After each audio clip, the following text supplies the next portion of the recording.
Before I tell you this story, I need you to sit with something for a moment.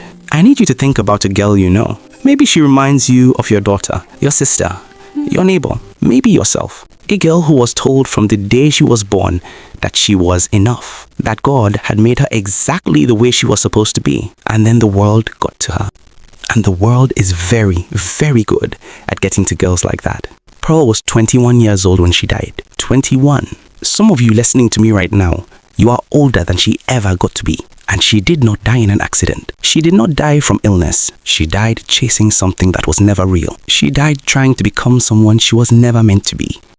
And before she took her last breath, in the same village bed she had slept in as a child, she grabbed her mother's hand and she said something that I want you to carry with you long after this video ends. Pearl grew up in a small village in Nigeria. Not the kind of village they put in tourist brochures. Not the kind with a beautiful sunset and a smiling face on a magazine cover.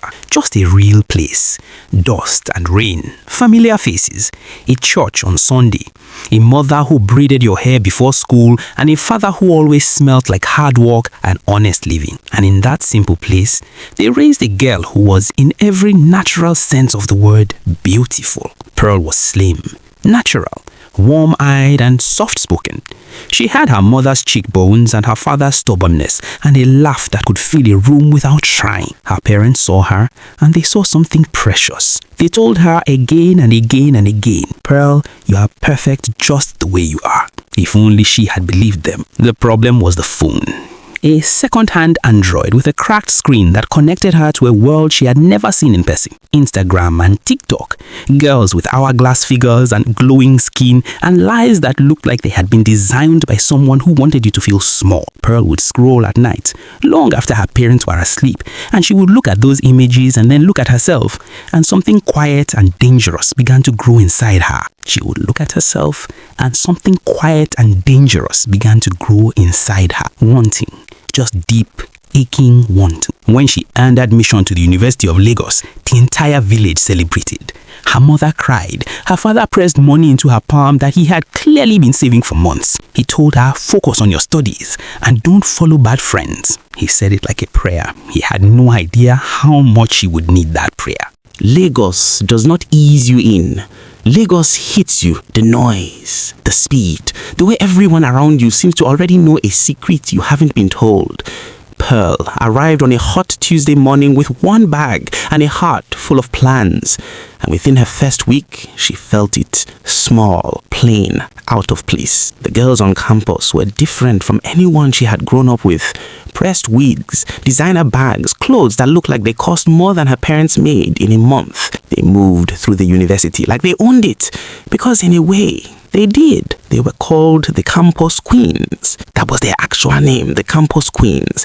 And they found Pearl the way a flame finds dry paper. They befriended her slowly, kindly, the way predators are kind before they strike. They took her shopping, they bought her drinks, they sat with her at lunch and laughed at her jokes and made her feel for the first time in Lagos like she belonged. And then, when she was comfortable, when she trusted them, they told her the truth of how they lived. In Lagos, one of them told her, stirring her drink without looking up, "Your face and your body are your currency. You think lecturers care about your village brain? You think companies are hiring because you got a first class? Find a man, a real man, a man with money. Let him fund your life, your tuition, your wardrobe, your future."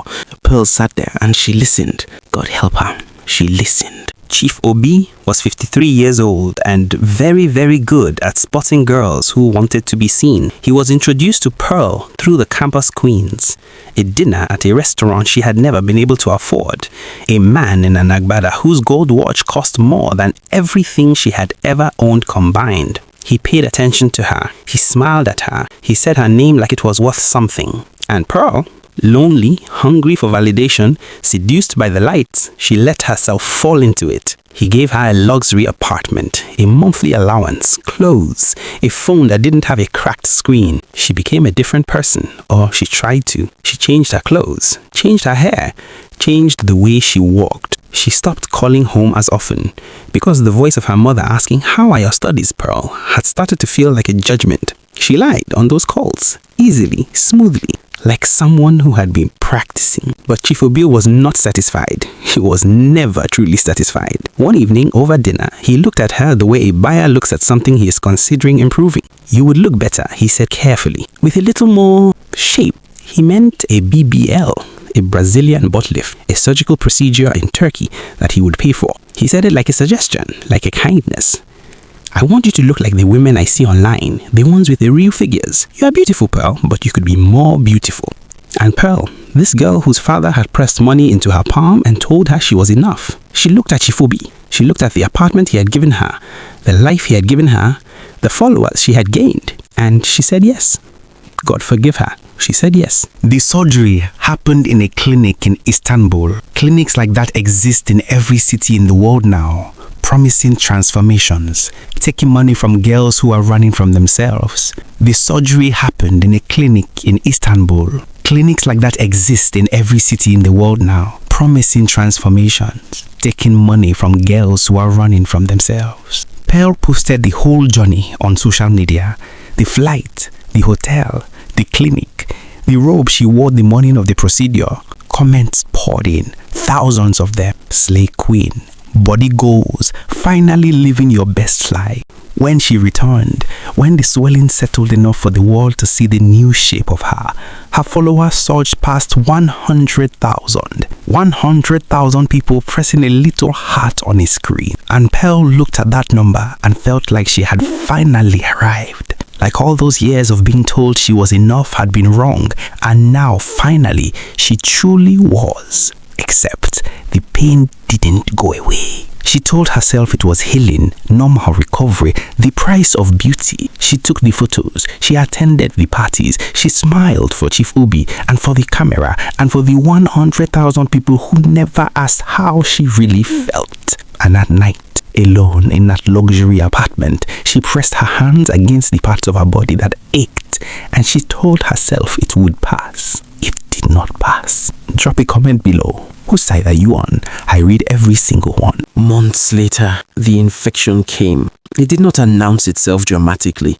It crept. The surgical sites, which had never quite healed right, began to deteriorate. Redness first, then swelling, then a smell she could not explain, then a pain so constant, so grinding, that she could no longer pretend. She emailed the clinic in Turkey once, twice, 10 times. They did not reply.